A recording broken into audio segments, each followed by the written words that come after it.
Tamlin Conner is our guest. We're looking at new research revealing the extent to which sleep, diet and exercise impact upon young adults' ability to flourish and have a positive outlook on life. A University of Otago study has identified 3 pillars which contribute to 18 to 25-year-olds' mental health and well-being, namely good quality sleep, regular exercise and eating more raw fruits and vegetables. The study surveyed more than 1,100 young adults from here in the States, discovering, among other things, that sleep quality is more important than sleep quantity. The study's just been published in Frontiers in Psychology, and its senior author is Associate Professor Tamlin Conner from University of Otago's Department of Psychology. Tamlin, good morning. Welcome. Good morning, Catherine. I am indeed tapping my toe. I really enjoyed that music. Well, this is part of it, isn't it? Movement, good food, good sleep. It's the basis of all our good health. But why particularly important? What did you learn from this study for these 18 to 25s? Well, we wanted to see which of the big three health behaviors, sleep, exercise, and diet, might be more important for predicting depressive symptoms and well-being. A lot of research before this has studied them and each of these behaviors in isolation of each other. So some researchers focusing on sleep, other researchers focusing on exercise, and my own research looking at the relationship between diet. But I wanted to pit them all together to see, well, could we figure out which one is more important? So what were some of the standouts for you? First, you're surveying people, as we said, 1,100 young adults. Were they open questions, or were you trying to gather quite strict data? How did you go about it? Well, we ran a very simple survey, and it was just where we were assessing a range of different health behaviors, surveying them about their, for example, typical sleep quality by asking them things like, how refreshed do you typically feel when you wake up from a night's sleep? We also asked about how often, the number of hours that they sleep per night typical exercise habits. So how many days a week do you exercise in a way that raises your heart rate? And then we surveyed about some of their dietary habits, like how many fresh fruits and vegetables do they eat per day? What is their consumption of junk food, and so on. And then as part of this survey, we also included standardized validated measures of depressive symptoms and also well-being. And then we did some statistical modeling where we looked at to what extent these health behaviors predicted differences in depressive symptoms and well-being. So of the 3 pillars, how does sleep rank? What did you learn? Sleep quality was the single biggest predictor of both depressive symptoms and well-being. So people who reported feeling between moderately to very refreshed when they wake up in the morning, they reported the lowest levels of depressive symptoms and the highest levels of well-being. And it was not even close. The prediction that had versus exercise and diet, it was about double the strength. Now, the old question is chicken and egg, Tamlin, isn't it? Are you sleeping? Are you sleeping better? Sure, go ahead. Absolutely. I mean, and that's part of the one of the limitations of this research is that sleep quality itself is both a predictor of mental state and also a consequence of it. So they're very tightly coupled, and that's one of the limitations of this correlational research is that we didn't manipulate sleep or sleep quality to test its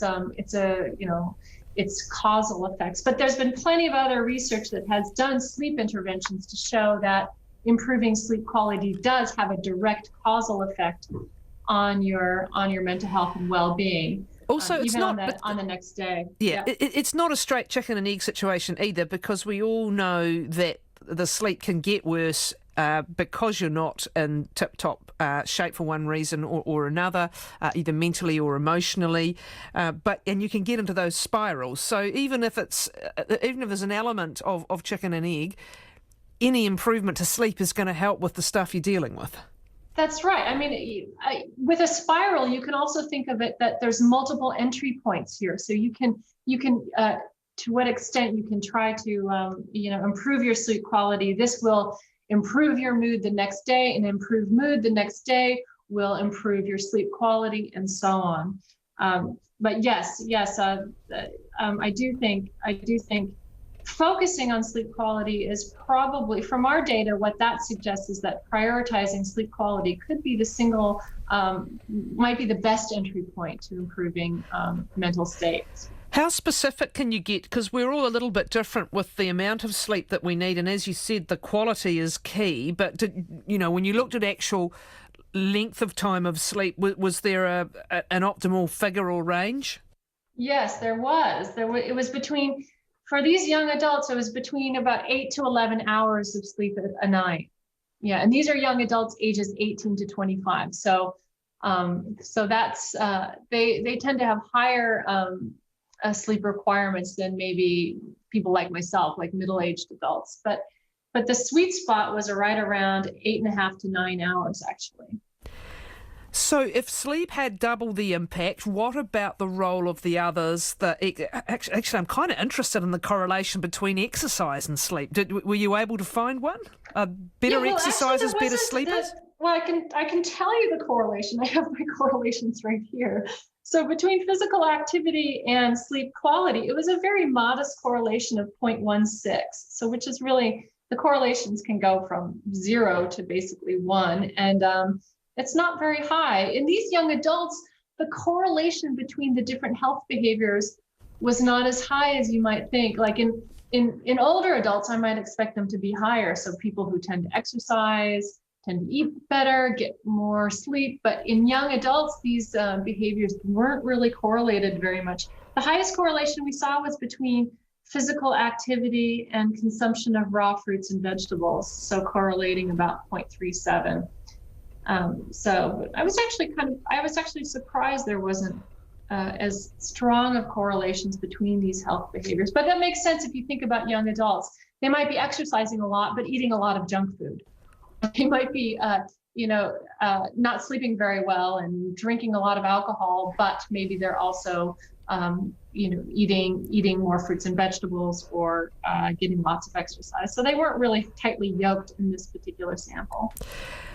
What of the impact then of the other two variables, which is the diet and the exercise? If the real big king hit came from good sleep, what difference did the good food and good exercise make to well-being or to reduction in depressive symptoms? Exercise was the second biggest association. Now I have to say association because these are only correlations. So. But what we found is a near linear relationship between the number of days that young adults exercised and their lowered depressive symptoms and higher well-being. So there wasn't a sweet spot of exercise. It was basically the more days they exercised, the better. So in terms of exercise, people who exercised on no days were the worse off mentally compared to people who say exercise, 2 or 3 days and even 7 days. People who exercised all 7 days reported the lowest depressive symptoms and the highest well-being. What do you think the implications are, particularly for sleep? Because we've had this age-old battle over whether we send our teenagers to school too early in the morning, and some schools have moved on that. It can be a time where you've got really unsettled sleep patterns. If you're working, swatting late into the night, and that's not always a great way to turn the brain off. But what do you think the implications are from this?